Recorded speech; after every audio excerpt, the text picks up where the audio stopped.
Abra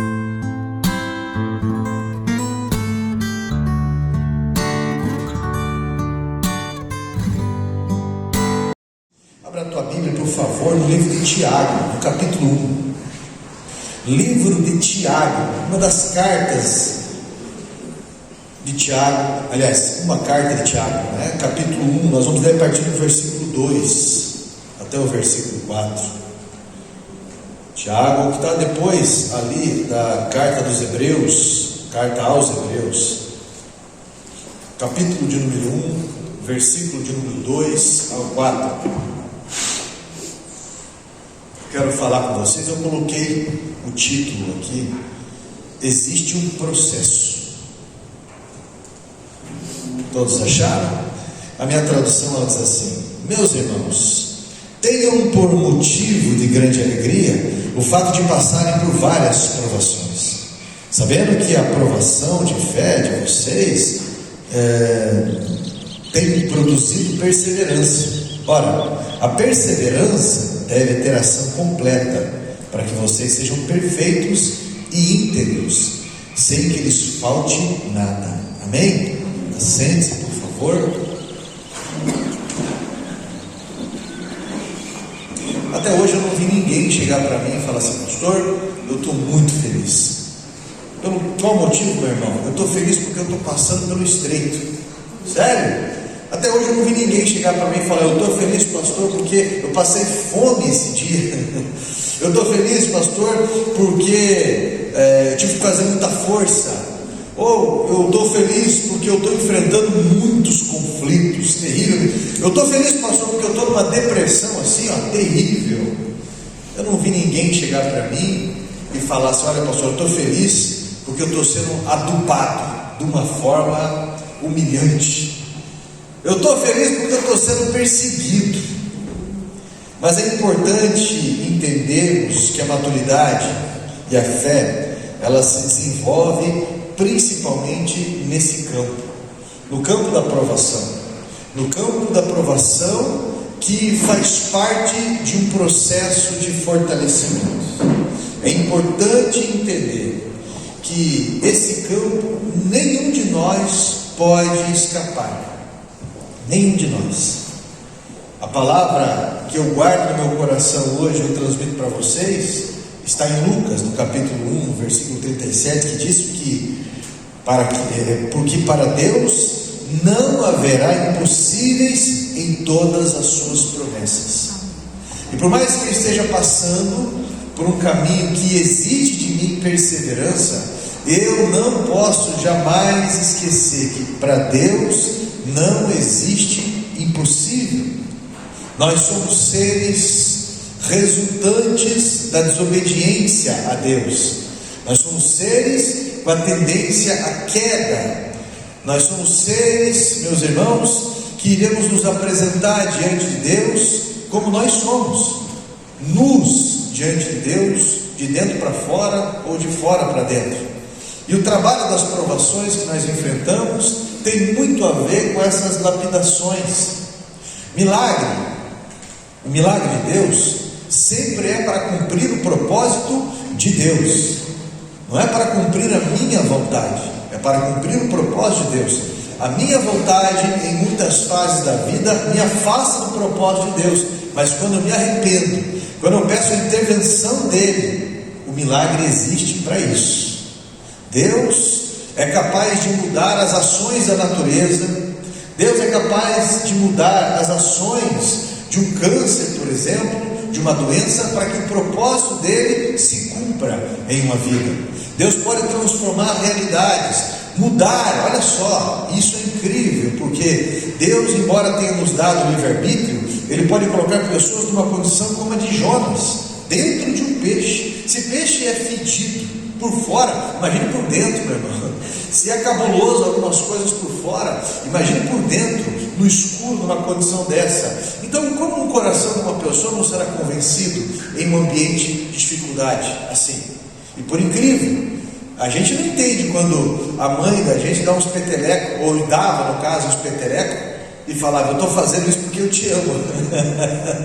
A gente não entende, mas é melhor alguém nos corrigindo em amor do que alguém nos condenando sem amor nenhum, sem misericórdia nenhuma.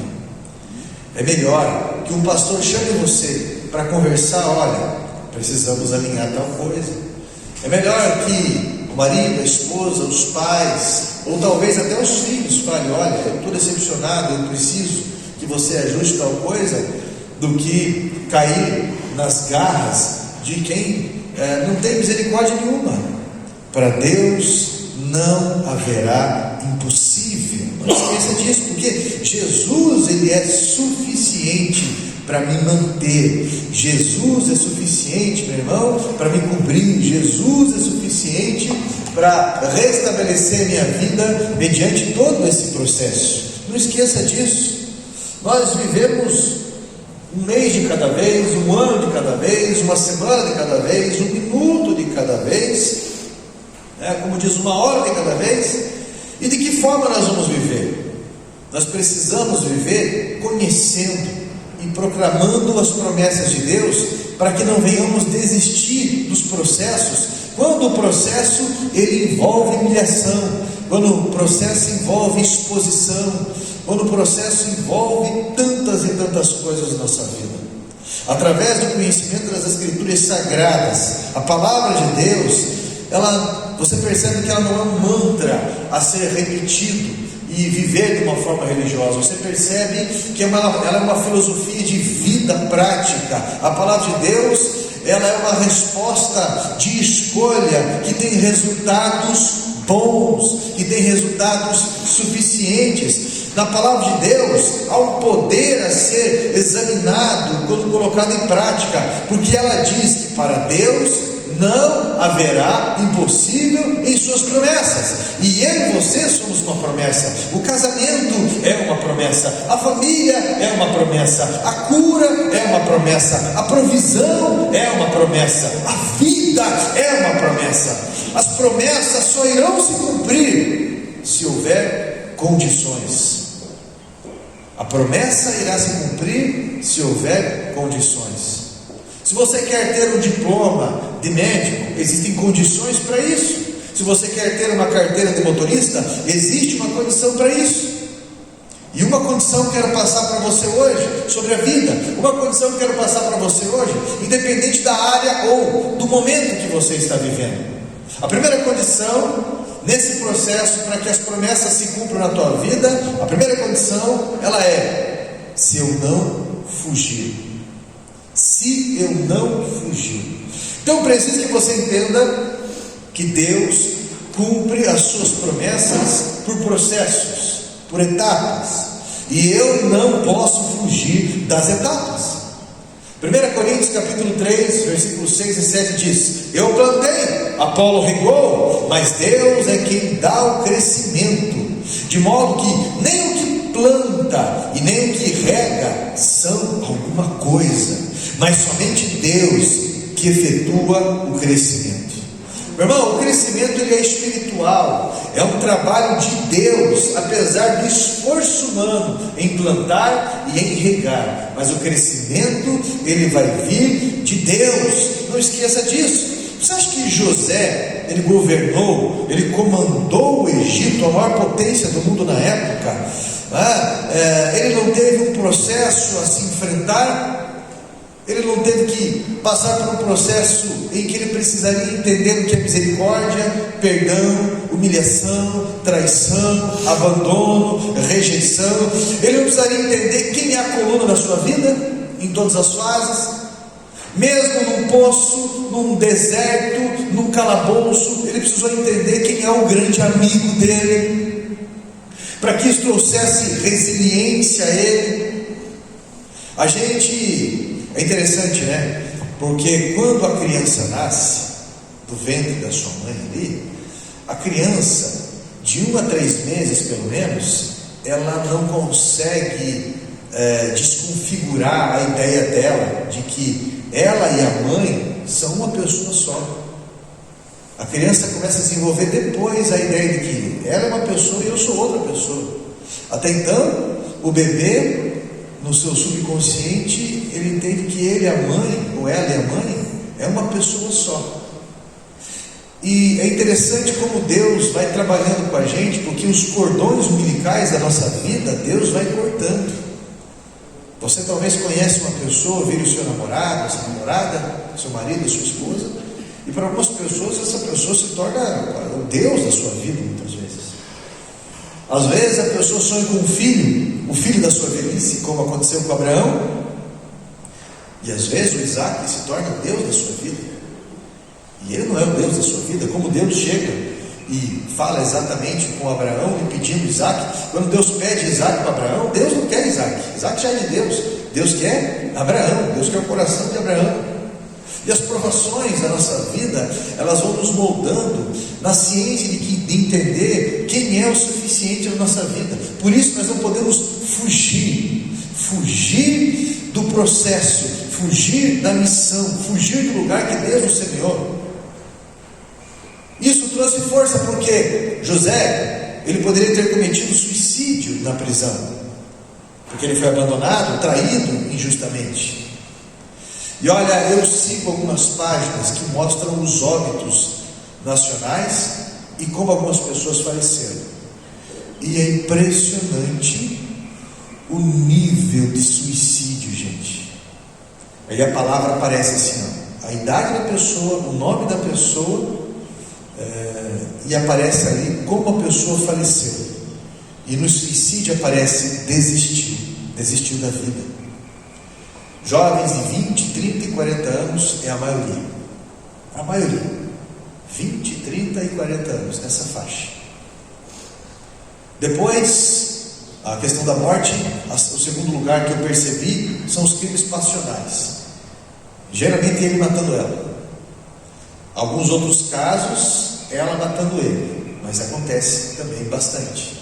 E o terceiro, geralmente são acidentes de trabalho, acidentes de moto, são muitos, acidentes de trânsito, afogamento e alguns casos com animais, crianças com cachorro, geralmente de uma raça só.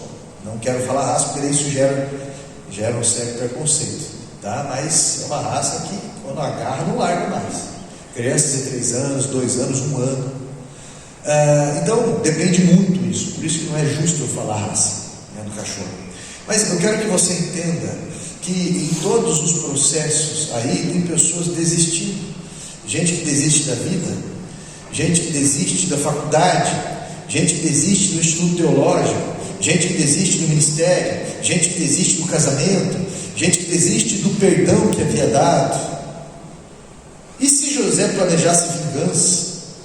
O processo de Deus fez José permanecer servo, fez ele viver cada dia, cada ano, cada mês, cada minuto, confiando que Deus nunca o esqueceu, que Deus o usava para alcançar o que ou aqueles que precisavam de auxílio, porque o propósito de Deus ele é perfeito. Nós temos irmãos que vieram de Cuba, irmãos que vieram da Venezuela, irmãos que vieram do norte do país, do sul do país, irmãos que vieram de outro bairro, irmãos que cresceram aqui, mas é impressionante que nós servimos o mesmo Deus. Nós temos escolaridades diferentes, idades diferentes, mas nós estamos reunidos em um propósito: conhecer a Deus e estender o reino de Deus. E é por isso que você recebeu promessa, e você não pode fugir do processo de ensino, para que você entenda essa promessa, para que você caminhe em direção às promessas que Deus tem para a nossa vida. É isso, e isso envolve coisas que eu não quero ouvir muitas vezes, e envolve coisas que me fazem sair da zona de conforto. 2 Pedro, no capítulo 3, no versículo 18, diz assim: antes, crescei na graça e no conhecimento de nosso Senhor e Salvador Jesus Cristo. A Ele seja a glória, agora e para sempre. Amém. Devemos crescer, meu irmão, na graça e no conhecimento. Na graça e no conhecimento. A Bíblia vai falar em Hebreus capítulo 12, versículo 15: ninguém venha se privar da graça. De que forma? Não perdoando e produzindo raiz de amargura, porque você produz vítimas em vez de promover a graça. Ninguém pode conviver sem perdoar. Ninguém pode conviver sem receber perdão. Primeiro o perdão vem de Deus, depois nós daremos a pessoas. Só quem precisou de perdão sabe o valor dele, mas algumas pessoas esquecem do perdão, esquecem daquilo que receberam de Deus. Então, viver e não fugir vai envolver em mim sair da zona de conforto mediante ao número do processo que Deus quer que eu chegue. Olha só, quando você olha para alguns homens, algumas mulheres de Deus, que você vê resultados incríveis, resultados fabulosos. Quando você olha o processo de Deus nessas vidas, quando você olha a vida da Aimee, fundadora da Quadrangular, essa mulher morreu com 54 ou 56 anos, morreu muito nova. Porém, o processo que essa mulher passou, o seu primeiro casamento, o marido foi para a China, ela junto, fazendo missões. Ele morreu, e ela com uma criança pequena. Naquela época não tinha recursos, a língua, a internet, acessos. Ela sozinha, com 20, 22 anos, com uma criança no colo, uma menina, e ela conseguia vir de lá, de navio, até a sua terra natal, e tantas coisas acontecendo ali, e as tentativas, e depois, no outro casamento, ser abandonada pelo marido, e tantas coisas, e com as duas crianças no carro, 1920, gente. Aliás, um pouco antes de 1920, né? Porque em 1922 foi a inauguração do Templo dos Anjos, lá nos Estados Unidos, para 5.000 pessoas sentadas. Então foi antes o processo. Essa mulher, com um carro, daquela simplicidade daquela época, cruzou de ponta a ponta 6 vezes os Estados Unidos, pregando o Evangelho em campanhas evangelísticas. N situações. Quando você vai ver a vida de pregadores nacionais, de pastores, as situações que eles passavam, os extremos que viviam na vida, essas pessoas passaram por processos que precisavam entender quem é Deus e como Deus é suficiente nas suas vidas. Você acha que Satanás não se apresentou quando 40 dias depois eles estavam padecendo como Jesus estava padecendo, no momento mais fraco da sua vida emocional, físico? Satanás se apresenta como falsas soluções, falando: ei, você tem o poder de transformar pedras em pães. Não estão fazendo isso para você? Você tem o poder de fazer isso sozinho, se você quiser. Não estão te dando valor? Você tem o poder sozinho de buscar isso e fazer tal coisa. Você acha que você não tem o poder de pular do pináculo? Você acha que Satanás não vai querer usar a própria palavra de Deus para distorcer ela? Como existem coaches enriquecendo, distorcendo a Bíblia para propósitos pessoais e ensinando a você o valor positivo do egoísmo? Que valor positivo do egoísmo que é? Sendo que a Bíblia fala sobre negar a si mesmo. Eu preciso entender o processo de Deus para que eu não caia nas minhas dores, nas minhas vaidades, nas minhas imposições, nas minhas durezas. Segundo ponto, por que eu preciso conhecer as promessas? Porque é insuportável você entrar em um caminho sem saber aonde vai dar.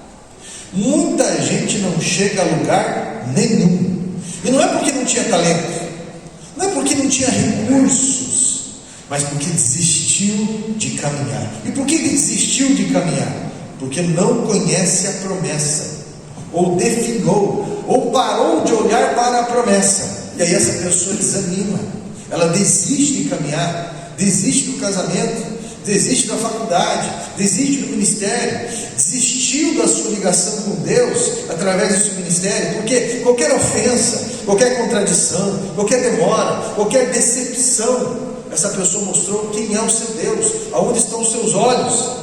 Então não importa a sua idade, quando você se liga a Deus de verdade, o processo ele reinicia.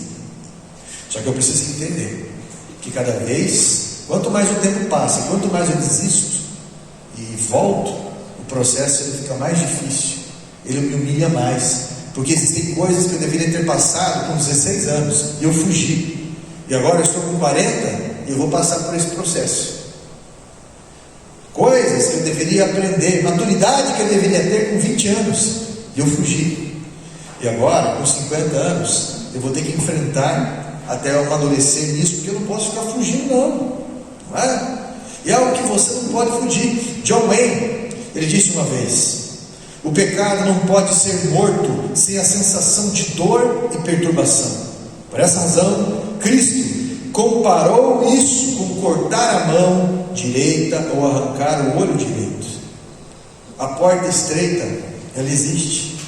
Terceiro ponto que eu quero passar para vocês: houve pessoas que eu já vi ou já encontrei na tentativa de cursar o ITQ, por exemplo, 4 vezes, 5 vezes.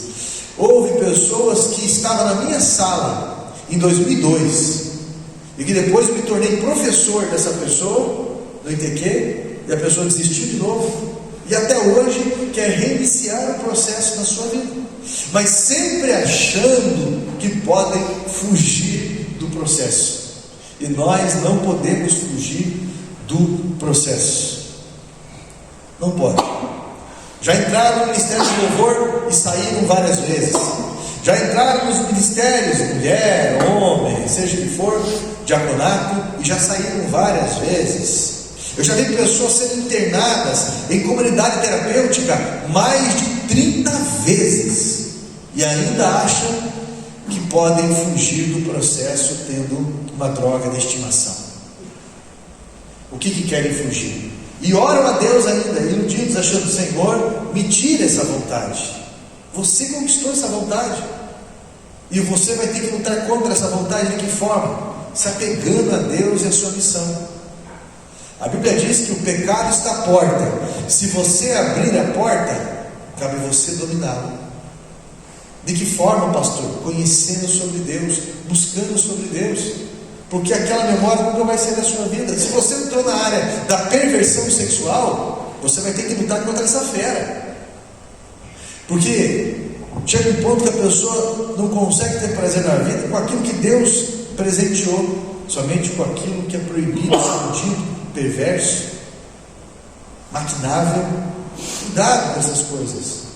Deus me tira essa vontade de fumar um cigarro. Deus vai ensinar você a substituir algumas coisas da tua vida por coisas benéficas, mas é um processo de amadurecimento, e nós precisamos entender isso. Eu já vi pessoas casarem várias vezes tentando fugir do processo. Eu já vi, meus irmãos, pessoas fazer redução do estômago. Esses dias eu falei assim: olha, eu vi uma mulher que ela fez redução do estômago 2 vezes. E aí veio uma irmã da igreja que falou: a minha madrasta, pastor, ela fez redução do estômago 3 vezes. Eu falei: eu nem sabia que isso era possível. Tentando fugir do processo de reeducação alimentar ou de coisas desse jeito. Por quê? Porque o alimento, às vezes, a comida que serve para nos manter, se torna o Deus da pessoa. Vira uma resposta de vida, uma resposta emocional, uma resposta em todos os sentidos. Olha só, não adianta fugir. Semelhante ao que aconteceu com Jonas, sempre haverá um barco à espera para retardar a promessa, quando eu quero fugir dela. Um caminho mais fácil, um caminho de que eu não preciso disso, eu não preciso passar por isso. Olha a idade que eu tenho, olha as condições que eu tenho, eu não preciso. Mas você não pode esquecer que esse mesmo barco, ele vai te lançar ao mar depois, e aonde você estiver, será um estorvo. Aonde você estiver, você será inimigo de... Pastor, mas eu estou numa igreja, eu fugi e eu quero me esconder numa igreja. Meu irmão, o próprio Davi disse: para onde eu vou me ausentar? Para onde eu vou fugir?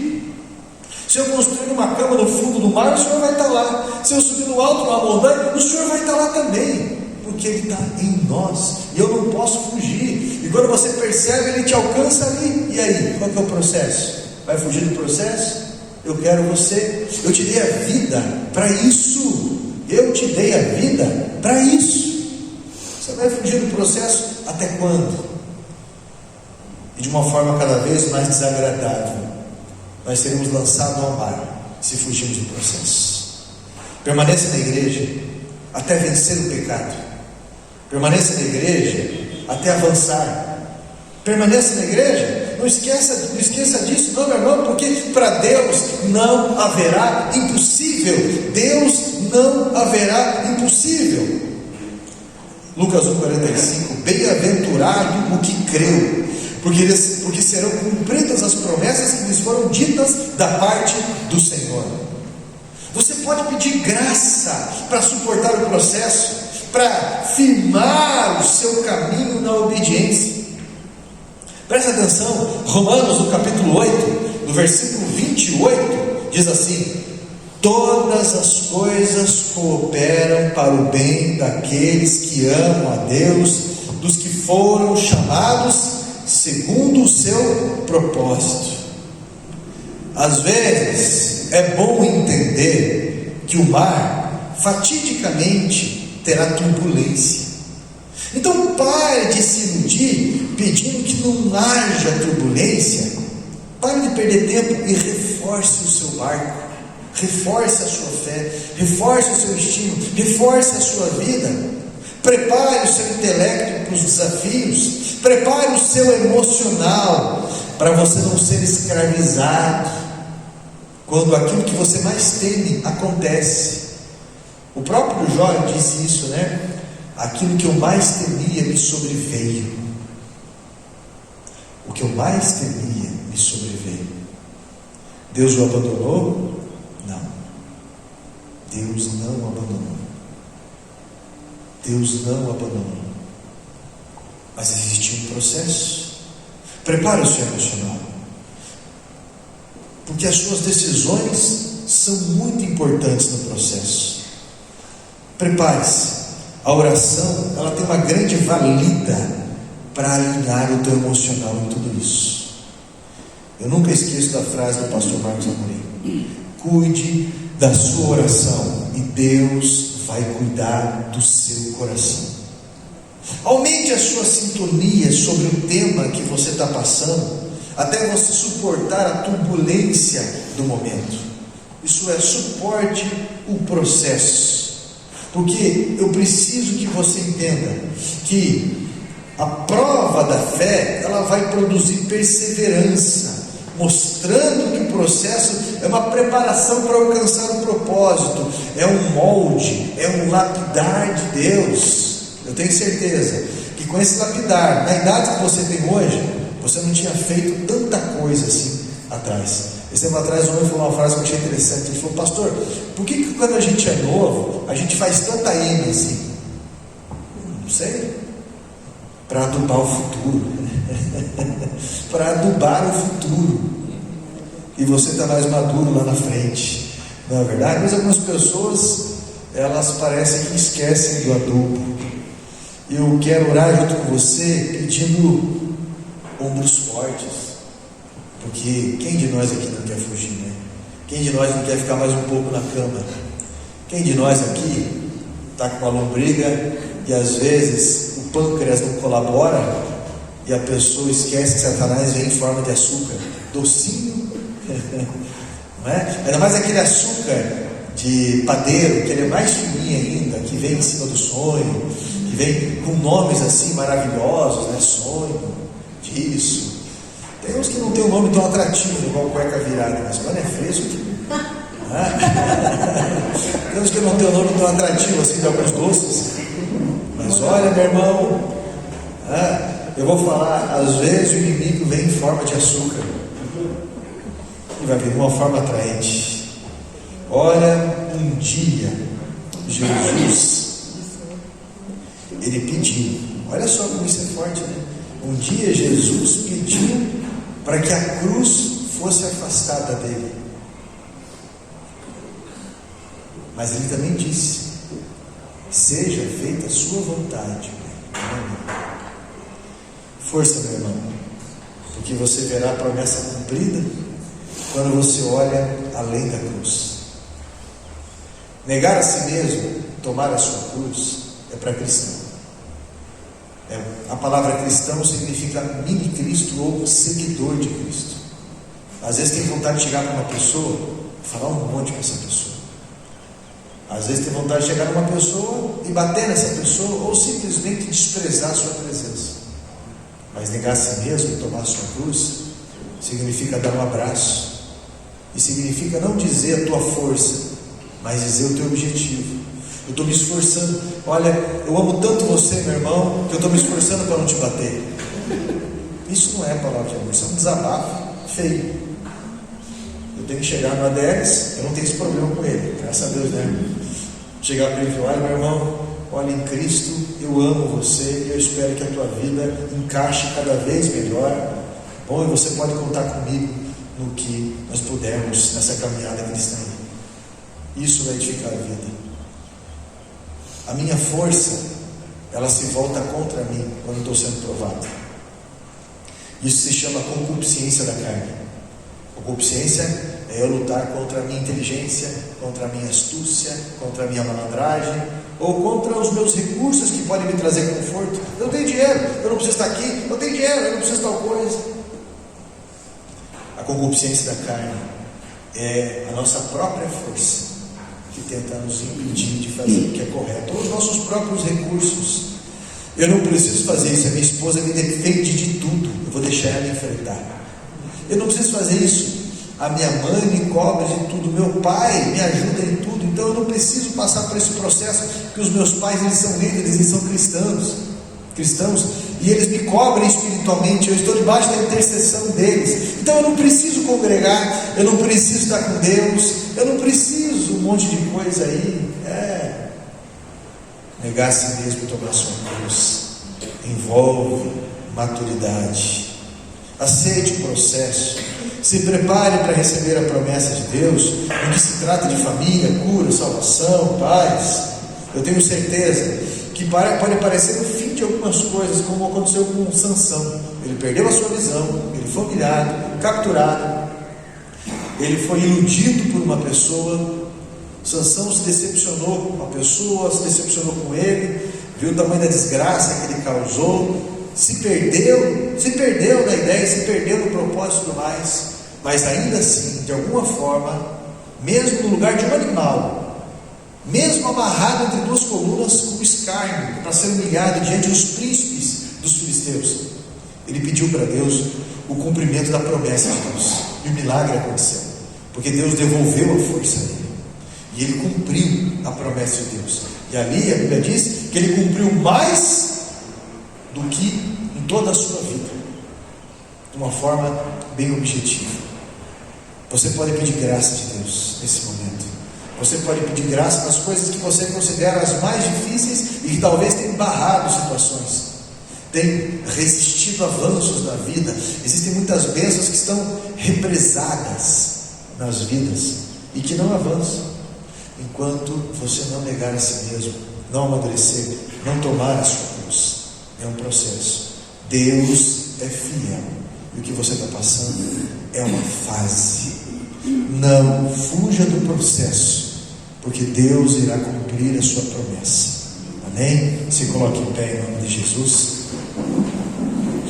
Deus é fiel, e eu quero orar com você em nome de Jesus Cristo.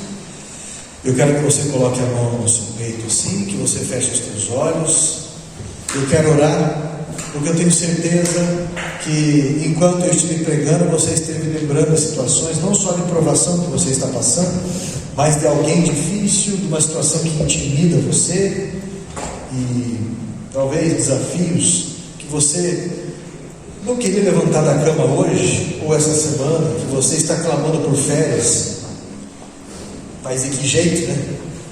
Você está clamando por aposentadoria, mas de que forma, né? Você está clamando por conforto, mas de que jeito, né?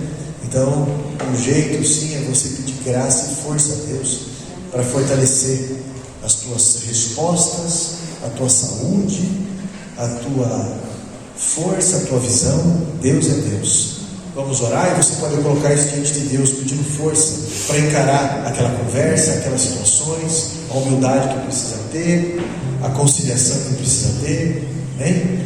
Poderoso Deus, a tua palavra foi entregue aos nossos corações, e nós confessamos ao Senhor a nossa insuficiência, nós confessamos ao Senhor as nossas debilidades, confessamos ao Senhor que as limitações da nossa vida são muito sérias, que a carnalidade nossa ela é muito aguçada ainda, muito forte.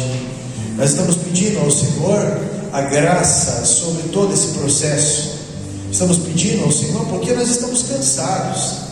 Nós estamos cansados de tentar, nós estamos cansados da rotina, nós estamos cansados muitas vezes da vida, estamos cansados, Pai, de relacionamentos, nós estamos cansados das notícias, da política, nós estamos cansados, Pai, de um processo que parece que não termina, e queremos pedir a Tua intervenção ao nosso espírito, na nossa alma, no nosso corpo. Queremos pedir ao Senhor a suficiência para que de alguma forma sejamos calibrados, animados, ou que o Senhor nos envie auxílio suficiente nas áreas que estamos carentes. Pode ser uma palavra, pode ser uma pessoa, pode ser um auxílio financeiro, pode ser para um auxílio emocional, afetivo, mas alguma coisa o Senhor pode colocar nas nossas vidas, o que nós precisamos para que o Teu processo, Pai, ele aconteça, a Tua promessa ela se cumpra, para que estejamos enquadrados diante da Tua vontade. Nos dá inteligência, sabedoria, nos dá um comportamento adequado para tudo isso. Por favor, Espírito Santo, nos dá o perdão necessário, a visão necessária, nos dá tudo isso, Santo Deus, pois nós estamos confessando diante do Senhor que somos dependentes do Senhor e o Senhor é o nosso Deus. Estamos pedindo a Tua bênção, estamos pedindo o livramento de todo mal, estamos pedindo que o Senhor tampe as brechas da nossa vida, principalmente aquelas que nós não enxergamos, ou nos desperte para isso, para que Satanás não se aproveite dessas situações, para que Satanás, Pai, não cause escândalo, para que Satanás, Santo Deus, ele não nos canse resistindo todo esse tempo, mas nós venhamos a resistir e Satanás venha fugir de nós, como está na Tua palavra. Nós agradecemos ao Senhor por esta semana, agradecemos ao Senhor pelos desafios, agradecemos pela força, pelo poder, pela provisão, agradecemos pela cura, agradecemos pelos auxílios, agradecemos por ser o nosso Deus e não nos permitir desistir. Nós Te agradecemos e Te entregamos tudo isso diante do Teu trono e agradecemos ao Senhor por cada resposta e solução, em nome de Jesus, e todos digam